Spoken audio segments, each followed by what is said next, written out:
कहते हैं कि सच बोलो तो प्राण गंवाने पड़ते हैं।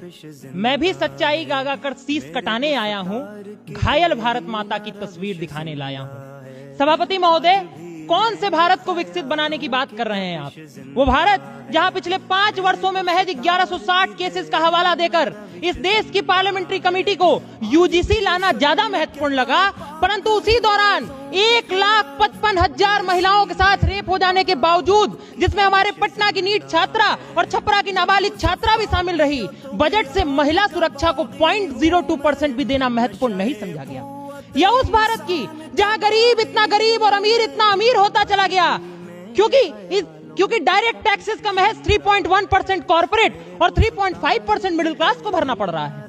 या उस भारत की जिससे एजुकेशन पॉलिसी 2020 ने बजट का 6% मांगा, 6 साल बाद भी हम 2.6% नहीं दे पाए। या उस भारत की जिससे WHO ने कहा बजट का 1% मेंटल हेल्थ ट्रीटमेंट को दे दीजिए, नहीं तो $1 ट्रिलियन के नुकसान की आशंका है।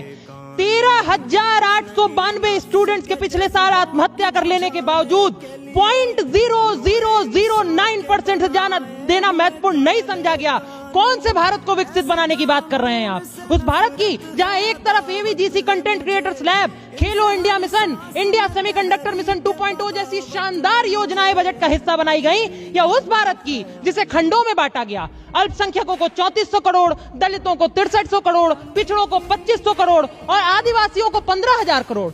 या उस भारत की जहां पिछले साल के बजट से जल जीवन मिशन को मिले 67,000 करोड़, खर्च हुए महज 17,000 करोड़। अनुसूचित जाति अभ्युदय योजना को मिले 2140 करोड़, खर्च हुए महज 740 करोड़। और 20% सांसदों ने तो अपना भारत इतना विकसित कर लिया कि अपनी सांसद निधि का 1 रुपया भी खर्च नहीं कर पाए। इतना भी विकसित भारत नहीं बनाना था महोदय।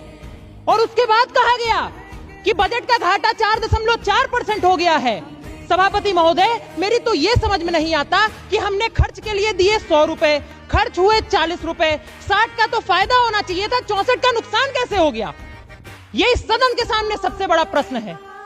सार यही है कि we are too far from where we started, but not still even close to where we want to be, and hence a truly Viksit Bharat will not be built upon slogans, Mr. Chairman, not upon budgetary speeches or rhetoric symbolism, but on delivery that reaches the last citizen of India.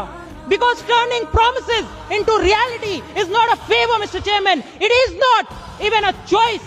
It is our kartavya, your kartavya, and the kartavya of the duly elected governments in India for Viksit Bharat at 2047. Thank you, Mr. Chairman and Madam Chair. Jai Hind.